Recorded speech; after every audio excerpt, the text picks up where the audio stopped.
আবারও বাঘের আতঙ্ক বেলপাহাড়িতে। রবিবার সকাল থেকেই বেলপাহাড়ির মনিয়ারডি গ্রামের জঙ্গল রাস্তায় মাটি বালি রাস্তায় দেখা মিলেছিল অজানা জন্তুর পায়ের ছাপ। এলাকার মানুষজন জানিয়েছেন ওই রাস্তায় এদিন সকাল 9:30 নাগাদ একাধিক পায়ের ছাপ দেখতে পাওয়া গিয়েছে। মনিয়ারডি গ্রামের বাসিন্দারা বলেন, বাঘের মতো দেখতে জন্তু আমরা দেখেছি, জঙ্গলের দিকে খুব আস্তে আস্তে হেঁটে গিয়েছে। সন্ধ্যায় ঝাড়গ্রামের ডিএফও উমর ইমাম বলেন, বেলপাহাড়ির জঙ্গলে যে অজানা জন্তুর পায়ের ছাপ দেখা গিয়েছিল সেটি বাঘের পায়ের ছাপ। মনিয়ারডি গ্রাম সংলগ্ন এলাকায় মাইকিং করে গ্রামবাসীদের সতর্কও করা হচ্ছে। सर सुबह में गांववासी ने देखा था, दो गांववासी थे। उसके बाद सर आप तो सुबह से ही घूम रहे हैं सर, क्या बोलेंगे सर?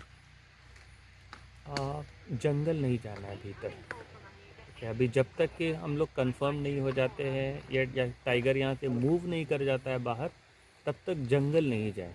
और हर सुबह जैसे जीनत के भी टाइम पे हम लोगों ने किया था, हम लोग हर सुबह वो सारे गांव में अलर्ट इशू कर देंगे। बाकी लोगों को भय का दरकार नहीं है।